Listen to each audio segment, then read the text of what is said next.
Yes, this video has been done a million times by a million different people, but I thought I should give my take on the topic. So let's just jump right into it. Now, the first thing I always tell people who ask me if they should have cheat meals is to ask yourself, why do you need a cheat? I've grown to kind of hate that term when dieting because I feel like it does way more bad than it does good for us mentally. It's easy to overeat and even easier to justify it when you start only looking forward to your cheat meals. By repeatedly doing anything, you're going to create a habit, and this would definitely be a bad mental habit to create. Regardless of my thoughts on the term, cheat meals are going to happen, so here's my approach to them. Number 1, have limits. Just because you're allowing yourself to cheat doesn't mean you should eat a whole tub of ice cream for breakfast. Think of cheating as having a serving or two of something you typically wouldn't eat. Cheats can be healthy for you mentally if you look at them the right way. But if you don't have control over them, you can create some seriously unhealthy habits. Stick to the limits you set. Number 2, eat slow.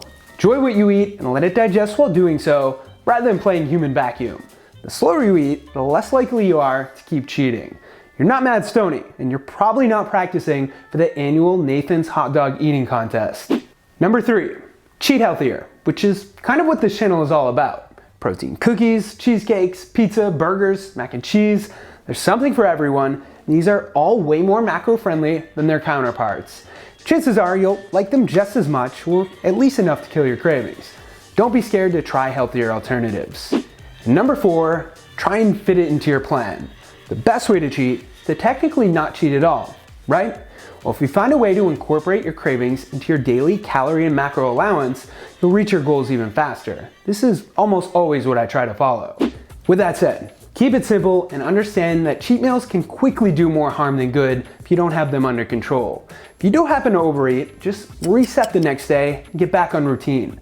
Don't stress out over them, don't overthink them, don't make them up by compensating with more exercise. Don't be too hard on yourself. The second you start approaching cheat meals this way, it's the second you'll start creating bad mental habits with food. Thank you guys for watching. Drop a comment below with your approach to cheat meals. Check out my new brand, Better Cravings. Like the video, subscribe, follow me on socials, and of course, stay healthy.